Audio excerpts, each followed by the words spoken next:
یا کہیں اعتکاف کا موقع ملا تو اعتکاف کریں گے، پورے قرآن کو دورہ قرآن میں سیکھ لیا، تو پھر آپ کیوں نہ اپنے رب سے خود مانگیں؟ پھر آپ کیوں کہتے ہیں کہ کاش کوئی میری بات سنے، کاش میں کسی کو کہوں کہ کوئی عمرے پر جا رہا ہے تو میرے لیے دعا کر دے؟ کبھی صحابہ نے کسی کو یہ نہیں کہا تھا؟ ٹھیک ہے نا، ہلکی پھلکی بات ہو گئی، اٹس فائن. وہ یہ نہیں سمجھتے تھے کہ ہمارے لیے دعا بھی کوئی کر دے.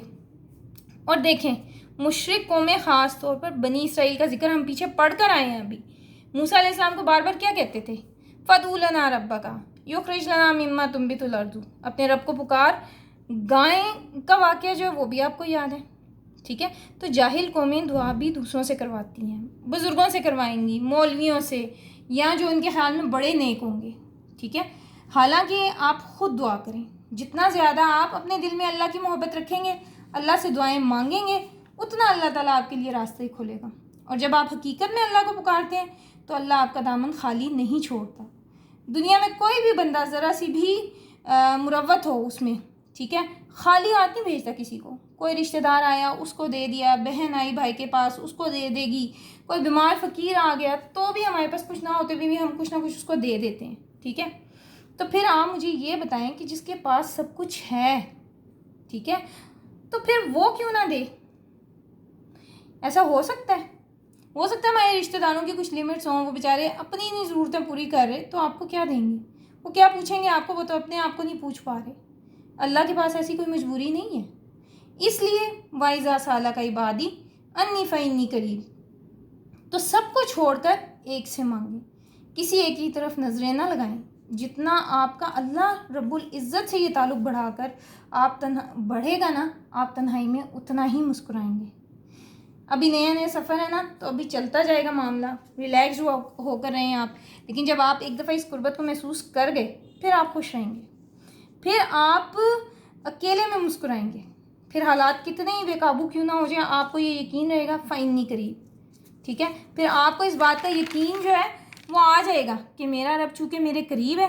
بڑے بڑے طوفانوں میں گر کر بھی بندہ مسکراتا ہے. ٹھیک ہے، اگر کوئی ہاتھ میں تلوار لے کر بھی پوچھے گا نا کہ بتا تجھے مجھ سے کون بچائے گا، تو آپ کہیں گے اللہ. اتنا یقین آ جاتا ہے. شرط صرف ایک ہے کہ تم بھی تو میری مانو نا. تم مجھ سے تو کہتے ہو کہ میں ہر بات پر لبیک کہوں، تو تم بھی تو میری ہر بات پر لبیک کہو. میرے رسول کے بتائے ہوئے طریقے پر چلو، توکل مجھ پر کرو، سہارا مجھے سمجھو، امیدیں مجھ سے لگاؤ.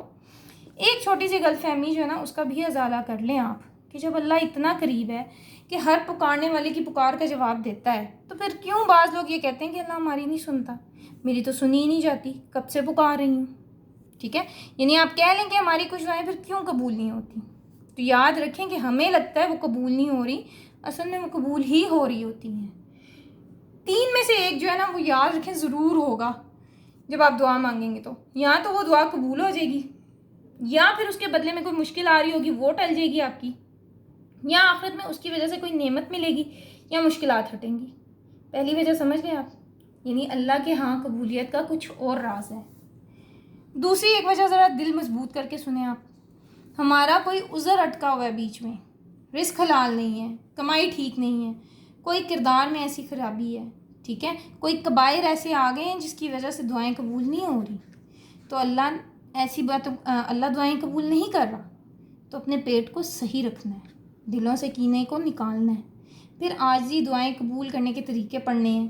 کچھ چیزیں ایسی بھی ہیں کہ دعائیں قبول کیوں نہیں ہوتی، وہ ساری دیکھنی ہیں. تو انشاءاللہ تعالیٰ آپ کا دل گواہی دے گا کہ میرا رب بھی میری سنتا ہے. آج کم از کم اتنا تو اپنے آپ سے وعدہ کریں کہ میں نے یہ نہیں کہنا کہ یعنی یہ میں نے کبھی نہیں کہنا کہ چھوڑو میری تو اللہ سنتا ہی نہیں ہے اور میں تو اللہ کو اچھی ہی نہیں لگتی. ٹھیک کہہ رہے ہیں آپ، ویسے بھی آپ بندوں کو بھی اچھے نہیں لگ رہے. جب آپ بندوں کو نہیں اچھے لگ رہے تو اللہ کو کیا اچھے لگیں گے؟ اس طرح خود کو ڈانٹا کریں. جتنا زیادہ آپ خود پر قابو پائیں گے نا، اتنا زیادہ اللہ تعالیٰ آپ کے لیے آسانیاں پیدا کرے گا. تو کیا پتہ چلا کہ تم جو کرو گے میں بھی وہی کروں گا تمہارے ساتھ. اچھا، ایک اور بات میں اس میں آپ دیکھ لیں کہ کیا اللہ صرف نیک لوگوں کی سنتا ہے؟ تو اللہ تعالیٰ کیا فرماتے ہیں؟ اذا دعانا. ٹھیک ہے، جب بھی پکارے، عابد ہو، زائد ہو، ٹھیک ہے، فاسق ہو، فاجر ہو، نیک ہو، بد ہو، اللہ سب کی سنتا ہے. اور ضروری نہیں ہے کہ اللہ نیک کی سن لے اور بد کی نہ سنے، کبھی کبھی اللہ بد کی بھی سن لیتا ہے. تو اللہ تعالیٰ سے دعا ہے کہ اللہ تعالیٰ ہمیں اس راہ پر استقامت دے. اور اس بات کی بھی توفیق دے کہ ہم اپنی مشکلات پریشانیوں اور ہر وقت میں ہر قسم کے حالات میں صرف اپنے رب سے ہی مانگیں، صرف اسی کے سامنے ہاتھ پھیلائیں اور صرف اسی کو اپنا حاجت روا مانیں۔ آمین۔ اللہ سے مزید دعا ہے کہ اللہ تعالیٰ ہمیں ضائع ہونے سے بچا لے، اللہ تعالیٰ ہمارے دلوں سے، ہمارے ذہنوں سے شرک کی چھوٹی سی چھوٹی قسم بھی نکال لے۔ یہ ہم آگے مزید قرآن میں پڑھیں گے کہ شرک صرف یہی نہیں ہے جو بتوں کا شرک ہے، شرک جو ہے وہ یہ بھی بات شرک میں آتی ہے کہ آپ اللہ کے سوا کسی اور کو حاجت روا سمجھ کر اس سے مانگیں، کسی اور سے، یعنی کسی اور سے آپ دعائیں کروائیں کہ یہ بزرگوں کی قبروں پہ جانا، وہاں جا کر مانگنا، یہ سب شرک میں آتا ہے۔ وہ تو خود مرے ہوئے ہیں، وہ تو خود قبروں میں ہیں، وہ نہیں جانتے کہ وہاں ان کے ساتھ کیا ہو رہا ہے، ٹھیک ہے۔ اور آپ یہ پڑھیں گے آگے قرآن میں، قیامت والے دن وہ بے نیازی کا اظہار کریں گے، وہ کہیں گے کہ ہم ان کو نہیں جانتے، ٹھیک ہے۔ تو اللہ تعالیٰ سے دعا ہے کہ اللہ ہمیں ضائع ہونے سے بچا لے، اللہ تعالیٰ ہمیں شرک کی چھوٹی سے چھوٹی قسم، نظر آنے والی قسم سے بھی بچا لے، کیونکہ آپ کو شاید یہ نہیں پتہ کہ جس کے دل میں رائی کے برابر بھی شرک ہوگا نا، وہ شخص جنت میں نہیں جائے گا۔ تو اللہ سے دعا ہے کہ اللہ تعالیٰ ہمیں جنت الفردوس میں داخل کرے، ہمیں جنتوں کا ساتھی بنا دے، ہمارے تمام صغیرہ کبیرہ گناہوں کو معاف فرما دے۔ آمین۔ وما علینا الا البلاغ۔ آپ کا میرے ساتھ رہنے اور قرآن سننے کا بہت بہت شکریہ، جزاکم اللہ خیرا کثیرا۔ اللہ آپ کو اس کا بہترین اجر دے، آپ کو مجھے عمل کی توفیق عطا فرمائے۔ آمین۔ السلام علیکم ورحمۃ اللہ وبرکاتہ۔